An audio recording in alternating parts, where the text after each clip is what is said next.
بسم اللہ الرحمن الرحیم ان اللہ علیم حکیم۔ بے شک اللہ رب العزت علیم ہے، حکیم ہے، اس کے ہر کام میں ہزارہ حکمتیں ہیں، چاہے ہمیں سمجھ میں آئیں یا نہ آئیں۔ بس اوقات انسان یہ سمجھ رہا ہوتا ہے میرے لیے یہ چیز بڑی ہی بہتر ہے، لیکن اس کے لیے وہ چیز بہتر نہیں ہوتی۔ اللہ کی رضا پر راضی رہنے کے اندر ہی انسان کے لیے بھلائی ہے، اور اسی میں اس کی معرفت چھپی ہوئی ہے۔ جیسے کہا جاتا ہے کہ ایک بادشاہ تھا، دربار میں بیٹھا، اچانک اس کے دل میں خیال آیا کہ آج کیوں نہ میں اپنے ہاتھوں سے کچھ کام کروں۔ اس نے ایک چھری اور سیب منگوایا اور کاٹ کر جو ہے وہ کھانے لگا۔ جب وہ کاٹ رہا تھا، سیب کو کاٹتے کاٹتے اس کی اپنی انگلی کو کٹ لگ گیا اور خون بہنا شروع ہو گیا۔ وزیر جو کہ بڑا ہی دانشور اور سمجھدار تھا، آگے بڑھا، کہنے لگا بادشاہ سلامت، پریشان مت ہوئیے، اللہ جو کرتا ہے بہتر کرتا ہے۔ بادشاہ کو بڑا غصہ آیا، یہ کیسا وزیر ہے، بجائے تسلی کے الفاظ بولنے کے یہ عجیب کلمات کر رہا ہے کہ یہ بہتر ہوا ہے۔ اس نے سپاہیوں کو بلایا اور حکم جاری کیا کہ اس وزیر کو جیل کے اندر ڈال دو کہ یہ وزارت کے لائق نہیں رہا۔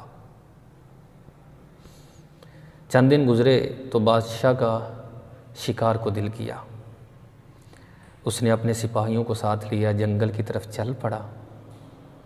جنگل میں ایک شکار نظر آیا تو اس کا پیچھا کیا۔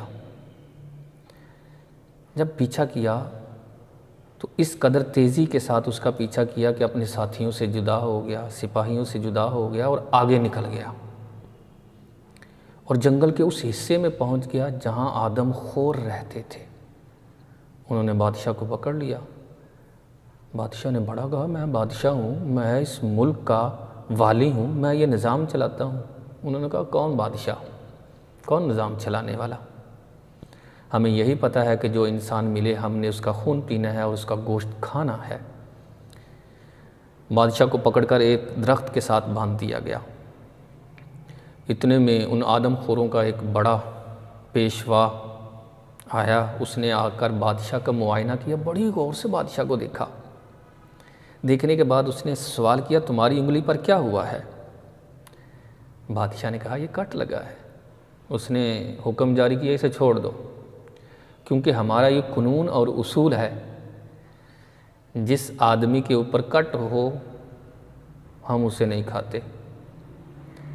بادشاہ چھوٹا، بڑا خوش ہوا، دربار کے اندر آیا۔ آتے ہی سب سے پہلے اس نے کام یہ کیا کہ وزیر کو جیل سے نکلوایا اور پوچھا، اے وزیر، اب مجھے یہ بتا کہ تیرے جیل جانے کے اندر کیا حکمت ہے؟ ٹھیک ہے، مجھے تو سمجھ میں آ گیا کہ میرا کٹ لگا تو اللہ تعالیٰ نے میری زندگی کو بخش دیا، چھوٹی مصیبت دے کر بڑی مصیبت سے نجات عطا فرمائی۔ چونکہ تو نے یہ کہا تھا کہ اللہ کے ہر کام کے اندر حکمت ہوتی ہے، اللہ جو کرتا ہے وہ بہتر کرتا ہے، تیرے جیل جانے کے اندر کیا بہتری ہے؟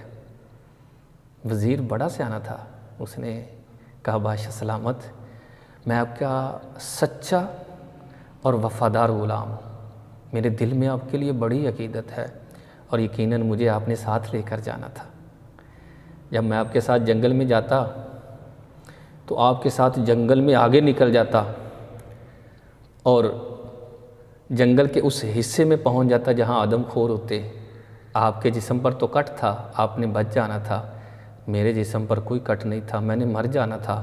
اللہ نے مجھے جیل بھجوا کر اور آپ کے جسم پر کٹ لگوا کر دونوں کی زندگی کو بخش دیا ہے۔ لہٰذا اللہ جو کرتا ہے بہتر کرتا ہے۔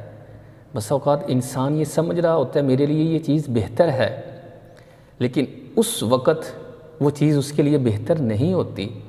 لہٰذا اللہ کی رضا پر راضی رہنا سیکھیں۔ جو انسان اللہ کی رضا پر راضی رہنا سیکھ جاتا ہے اس کے لیے زندگی آسان ہو جاتی ہے، مشکلات پر صبر کرنا اس کے لیے بالکل آسان ہو جاتا ہے۔ اللہ تعالی ہمیں اس کی رضا پر راضی رہنے کی توفیق عطا فرمائے۔